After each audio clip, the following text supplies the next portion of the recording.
اگه به جادو اعتقاد نداری این ویدیو رو رد کن بره. تو دنیای این بطری‌ها فقط یه چیز وجود داره، جادو. بیایید با هم دیگه بریم یه پک سورپرایزیشو آنباکس کنیم. اینم از پک و بسته‌بندی جذاب. اگه به جادو اعتقاد نداری این ویدیو رو رد کن بره. تو دنیای این بطری‌ها فقط یه چیز وجود داره، جادو. بیایید با هم دیگه بریم یه پک سورپرایزیشو آنباکس کنیم. اینم از پک و بسته‌بندی جذابش. بچه این شیشه جادویی ها سورپرایز و رندومه، یعنی معلوم نیستش که چه جادویی برای شما میافته. ما هم دیگه بریم بازش کنیم ببینیم که الان برای ما چی در میاد.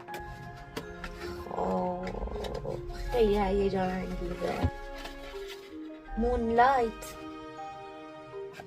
بچه اینم شناسنامه‌شه به صورت فارسی و انگلیسی که توضیحاتی راجع به جادویی که داخل جعبه است داده شده. تو هر جعبه ای ممکنه که یه دونه از اینا باشه که شما رو خرید بعدیتون 15% آف دارید. اینم از کارت های دیگهش و ورد داره و اونم توضیحاتش. حالا بریم سراغ خود بطری.